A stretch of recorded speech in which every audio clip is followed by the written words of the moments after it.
Committee घेतलं. त्याचे अध्यक्ष या कमिटीचे आपण डॉक्टर श्री गणेश बर्नेला यांना केलं आणि त्यांनी एका वर्षामध्ये 10 ते 12 ठिकाणी त्यांनी म्हणजे अक्षरशः तुम्हाला मोठं वाटेल विविध शाळांमध्ये कॉलेजेसमध्ये त्याची सुरुवात झाली SP ऑफिसमधून. सर्वात प्रथम आपण पोलीस जे अधिकारी होते त्यांना आपण त्यांची कार्यशाळा घेतली. IMA हॉलमध्ये वेगवेगळ्या कार्यशाळा घेतल्या. इतकं मोठं काम डॉक्टर श्री गणेश बर्नेला यांच्या मार्फत होत आहे आणि याचाच पुढे टप्पा म्हणजे 22 तारखेला होऊ घातलेल्या आपलं अत्यंत महत्त्वाचं जे एक संमेलन आहे. कारण आपण आपल्या अनुभवातून किंवा एक एक्झाम्पल सेट करूनच आपण समाजाला संदेश देऊ शकतो. म्हणून ज्यांनी ऑर्गन डोनेशन केलेलं आहे अशा दात्यांचा खऱ्या अर्थाने आपण सत्कार करणार आहोत. इतर माहिती डॉक्टर बर्नेल आपल्याला की Orion City care super speciality hospital अशा सुंदर कामामध्ये बर्नेला किडनी केअर आणि IMA आम्ही तिघजण मिळून अतिशय उत्तम पद्धतीने समाजासाठी काहीतरी पॉझिटिव्ह करण्याचा प्रयत्न करत आहोत. आणि आतापर्यंतचं काम असं दर्शवतं की भविष्यामध्ये पण असंच चांगलं काम आम्ही करत राहू याबद्दल आम्ही तुम्हाला खात्री देऊ इच्छितो. आणि मला अपेक्षा आहे की हे जे सगळे माध्यम प्रतिनिधी इथे जमलेले आहेत तुम्ही तुमच्या माध्यमातून पण लोकांमध्ये याबद्दल अवेअरनेस कराल आणि त्यायोगे जास्तीत जास्त लोक ऑर्गन डोनेशन करण्यासाठी पुढे येतील आणि या कार्यामध्ये तुमच्या सदिच्छा आमच्या पाठीशी. आता CEO आहे. आपल्या देशात किडनी ट्रान्सप्लांटची गरज जवळपास वर्षाला 2 लाख ते 2,20,000 लोकांना पडते आणि आपल्या देशात फक्त 3 ते 5% किडनी ट्रान्सप्लांट होतात. ह्याच्या मागे 2-3 कारणं आहेत. लोकांची भीती, त्याच्यात लेडीज किंवा फिमेल कॅडर हे जास्त डोनेट करते मेलच्या कम्पॅरिझनमध्ये. तर या गोष्टी आपल्या माध्यमातून सगळ्यांना सांगणं जरुरी आहे की आपल्याला किती किडनी ट्रान्सप्लांटची गरज आहे. लोकांनी पुढे येऊन डोनेट करायला पाहिजे.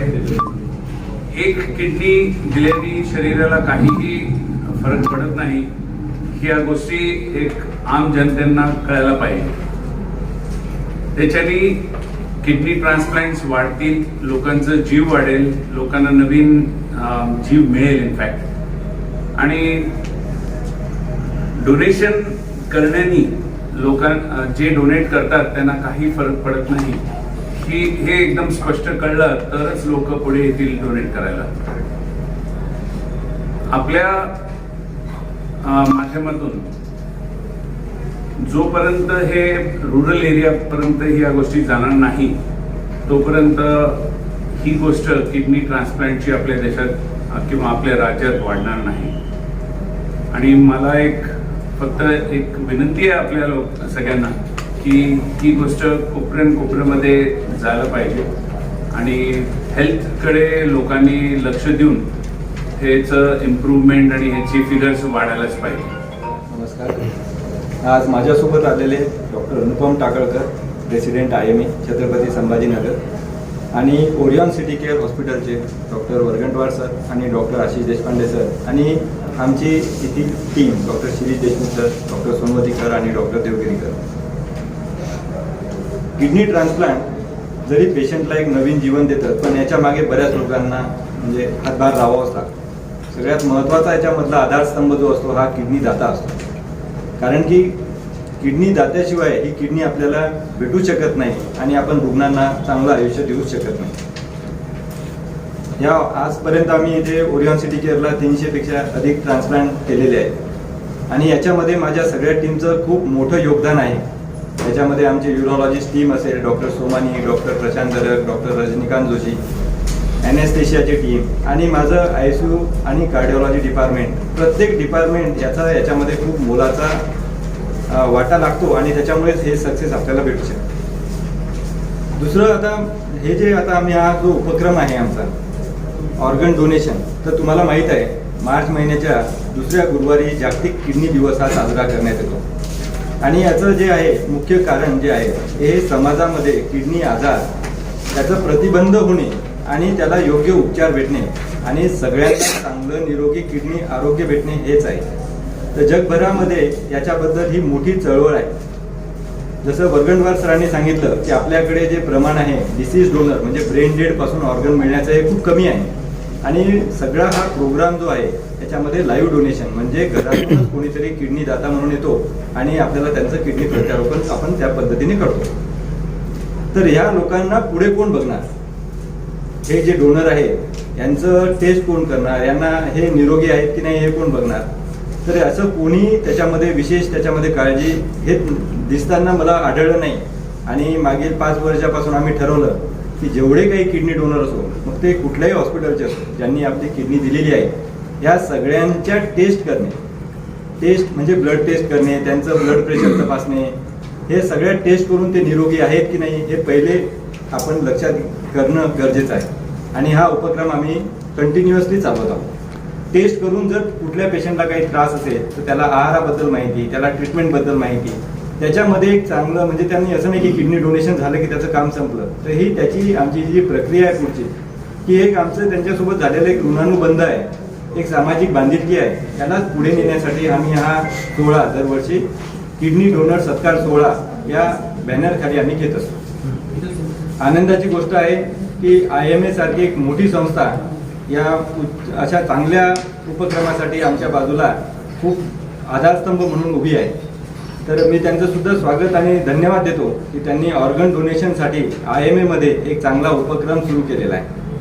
कारण की आपण जर बघितलं तर आपण पेशंटसोबत बोलताना त्याच्या पेशंट आणि नातेवाईक एवढंच बोलतो, पण हे जर लहान मुलांपासून जर आपण कळवलं, त्यांना सांगितलं की याचं महत्त्व काय, ऑर्गन डोनेशनचं महत्त्व, ऑर्गन दिल्याने तुम्हाला काही धोका नाही, किडनी आजारापासून कसं वाचायचं, तर ह्या एक आम्ही एक शृंखला सुरू केली.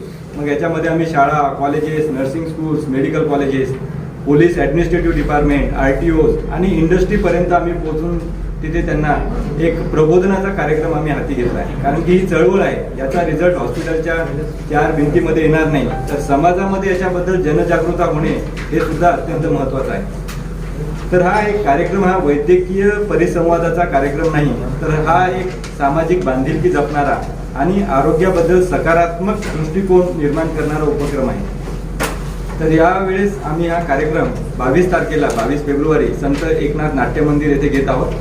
तर याच्यामध्ये मी आवाहन करेन की जेवढे काही किडनी दाते असतील त्यांनी ह्या कार्यक्रमात उत्स्फूर्तपणे भाग घ्यावा आणि आम्ही त्यांचा सत्कार करू, त्यांच्या टेस्ट करू आणि त्यांना आवश्यक असलेलं जे काही मार्गदर्शन असेल ते आम्ही करू. मी आतापर्यंत कुठल्याही डोनरकडनं फॉलोअपमध्ये कधीही फीस घेत नाही. आणि माझं असं काम आहे की मला असं वाटतं की त्यांना आपण निस्वार्थपणे चांगली सेवा द्यावी. कारण की त्यांनी त्यांच्या फॅमिलीसाठी नाही तर समाजासाठी सुद्धा मोठं काम केलेलं आहे. एक किडनी पेशंट हा घरासाठी फक्त पेशंट नसतो. तर जर एक 40 वर्षाचा माणूस जो जॉब करतो आणि त्याचं किडनी फेल झालं, ठीक आहे, घरच्यांनी किडनी दिली, तो घरच्यांसाठी उपयुक्त ठरला, पण समाजासाठी, देशासाठी सुद्धा त्याचं महत्त्व आहे. कारण की तो आपल्या देशासाठी जर यंग हेल्दी त्याचं काम करत असेल तर आपल्या देशासाठी सुद्धा त्याला कॉन्ट्रीब्यूट तो डेफिनेटलीच करणार आहे. तर अशा पद्धतीचा हा उपक्रम आहे. मी आपल्याला परत विनंती करतो आपण सुद्धा या उपक्रमास यावे. स्वतः दर्शनी तुम्ही बघा आणि तुमचे जे काही फीडबॅक असतील किंवा याच्याबद्दल जे काही सकारात्मक आहे पर्टिक्युलरली ऑर्गन डोनेशनबद्दल ही आपण आपल्या माध्यमातून सर्वांपर्यंत पोहोचवा. आणि आभारी आहे. जनजागृती हा समाजाचा अधिकार आहे, डॉक्टरांचं ते कर्तव्य आहे. आज लक्षात घेऊन आपण यावर्षी 12 म्हणजे महाराष्ट्रात कुठे झालं नाही एवढ्या 12 जनजागृतीच्या कार्यशाळा घेतल्या. आणि त्याला म्हणजे मला हे सांगायला म्हणजे आनंद वाटेल आणि धन्यवाद देखील द्यावे वाटतील की मीडियाने त्याला व्यवस्थित म्हणजे कव्हरेज दिलं, त्यामुळे लोकांपर्यंत पोहोचला. आम्ही काय एखादा एक डॉक्टर एका वेळेस 500-1000 व्यक्तींना समजावून सांगू शकतो, परंतु तेच मीडियामध्ये आल्यानंतर त्याचं म्हणजे गुणाकार स्वरूपामध्ये त्याचं हे झालं.